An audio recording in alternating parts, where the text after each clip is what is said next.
O, di tsaka natin balikan yung ano. Yung mga nag-implement, Sino bang gumawa nito? Sino bang Ayun. nag-implement nito? Para maayos natin. Oho. Di ba? Kasi yun ang worry ng iba. Baka pag natuklasan yun, si Jack may mananagot doon. Kasi meron namang, di ba merong ano, meron ng naunang pagdinig dyan. Oho. Wala yatang ending eh.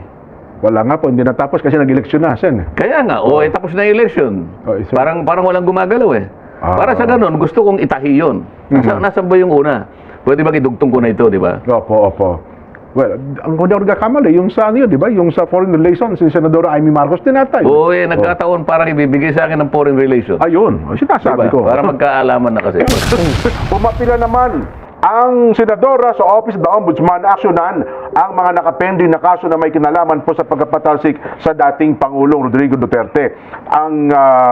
Sa ngayon daw pala, si Marcos po nasa kasalukuyan po nasa dahig kasama si BP Inday Sara Duterte. Ayon po sa pangalawa Pangulo, hiniling na ng kanyang ama sa ICC sa pamamagitan po ng kanyang abogado na payagang makapasok si Marcos sa ICC premises. Ayon. Well, basically, Sen, Sana payagan siya. Bakit ka mo? Opo. Kasi hindi ako pinayagan eh. Ayun, oo. Tama, Oho. Para makapasok din ako, di ba? Ayun, kung meron ng nauna, di pagkasumulat pala, pwede. Hindi, pero yun munang PRRD Act. Oo. So, yun daw ho pala, Sen, ang nilalaman. Sabi ko nga sa inyo, meron na tayong Republic Act 9851 Opo.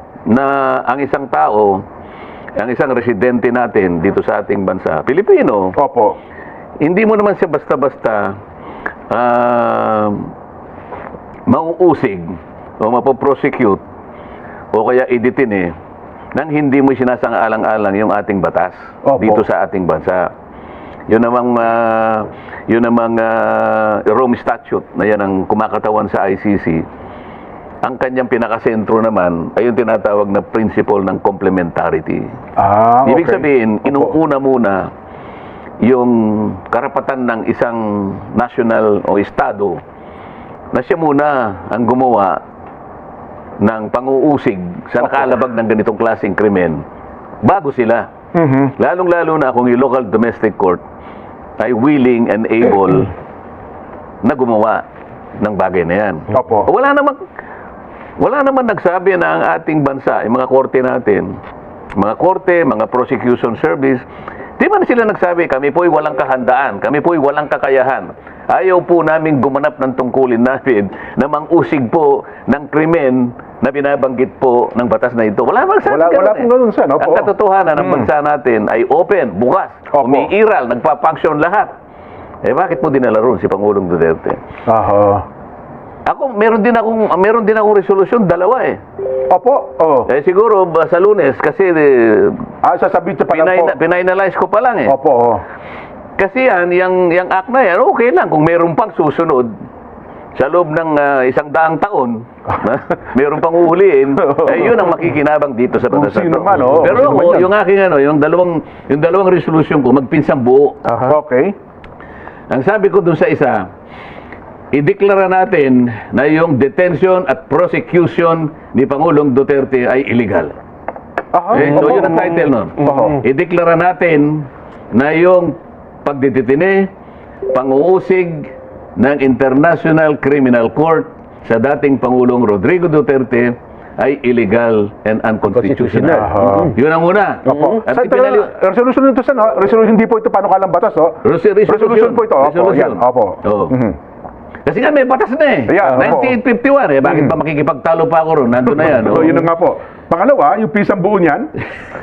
Oho. Yung kapinsang buo niya ay sense ng Senado na payagan ng makabalik ng Pangulong Duterte. At inisa-isa ko rin ang mga katwiran kung bakit dapat siyang payagang umuwi na.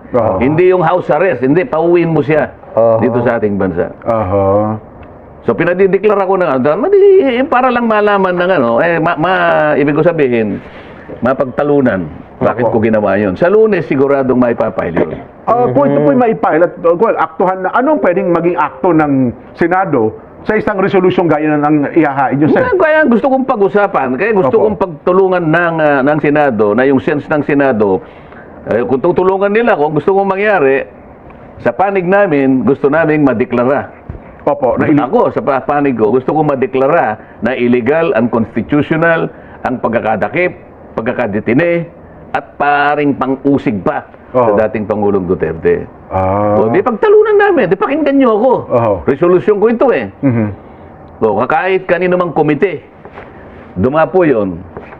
O, edi, sasabihin ko yung katwiran. Nandun naman eh. Oo. At yung isa, yung kapinsang buo niya, ay yung sense ng, Senado, na kailangan pabalikin ng Pangulong Duterte sa ating bansa. Ang tanong ko natin siguro dyan, kung paano kaya napatunayan, nagsabi ng resolusyon ng Senado, inaprobahan.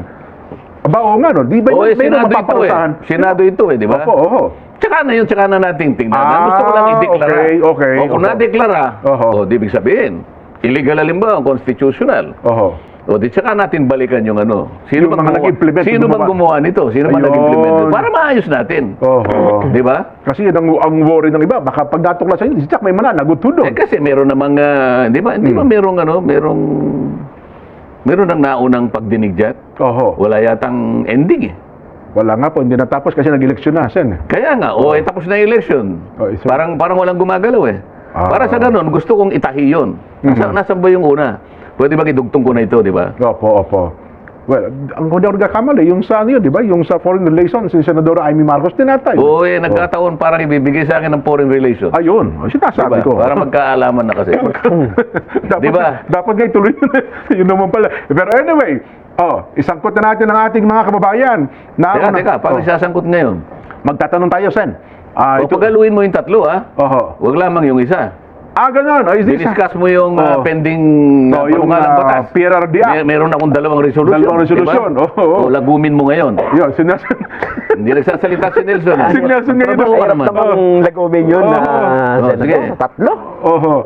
Lalagumin mo lang. Kasi yung ito isa, yung PRRD Act, tapos yung panukala na Deklarang unconstitutional. deklarang unconstitutional. At pauwiin Oho. ang dating Pangulo. Oh. Lagumin mo nga. Maya-maya ng konti, bigyan kita ng 3 minutes. Kasi ang tatanong sana natin sa ating mga kabayan, dapat bang maaprubahan bilang batas yung PRRD Act? Ngayon, kung ang gusto nyo idugtong natin, yung dalawang resolusyon po ninyo, paano natin i-incorporate dito sa ating pangungusap, Nelson? Hindi kasi nga dinidiscuss natin. Na hindi naman wala naman tayong ginagawang anuman. Kaya mo lang yung panukalang batas lang yun eh. Oo. Kaya lang kung tatantyahin mo, sino bang makikinabang sa batas na yan? Oo. Di ba? Mukhang isang tao lang po. Sino ba ang pagsisikapan muli Mhm. ng pamahalaan sa pamamagitan ng mga hensyang pinangyarihan ng pagkakadakip kay Pangulong Duterte? Sino ba ang pagtityagaan pang ganun ang gagawin? Oo nga po naman, ano? So kung wala, sino makikinabang sa batas na yan?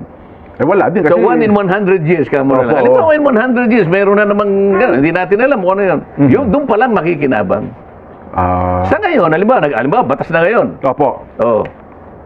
Hindi makikinabang lang si Senator Bato. Kasi hindi na pakikinabangan ni dating Pangulong Duterte yun eh. Hindi na nga eh, nandun na nga eh. So, halimbawa, Oh. ipagalimbawa natin, naging batas ngayon, pinirmahan, kanina lang ni Pangulong Marcos, halimbawa. Halimbawa, Hindi pa natutuyo yung yung tinta. Pinapa-aresto si Bato ngayon. Kinabukasan ngayon. Oo, gano. Galing galing ng Hong Kong. Oo. O hinuli. Diyan lang makikinabang si Senator Bato. Sino pa? Oo. Mukhang wala na nga akong Wala maisip. ka nga. Sino pang pagtityagaan? Oo. Sino pang gagawa ng war on drugs? Sino bang matapang ngayon na lalabanan niya ang droga?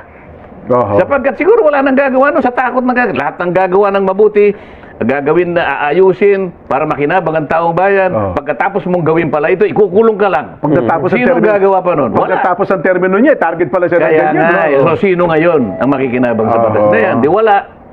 Hindi ko naman kinikriticize. Kaya lang ang sinasabi ko, kung i-declare lang natin na ang constitution na illegal ang pagkakatakip ng dating Pangulo, baka mayroong makinabang. At lalong maraming makikinabang. Di ba? Oo nga. Wala nang mag-iisip niyan. Lahat ngayon ay siguro mag-iisip ng 2 beses muna bago niya gawin Bago yan. niya kung halimbawa may... So preventive ngayon ito. Nako, Nelson, okay na tayo? May 3 minutes ka na. Ala, 5 minutes yun eh. Napakahirap pagsama-sama. Ha? Ang haba. Oo. Oo. So sabihin mo, alin po ang gusto nyo sa tatlo? Ano mo na lang. Ayan.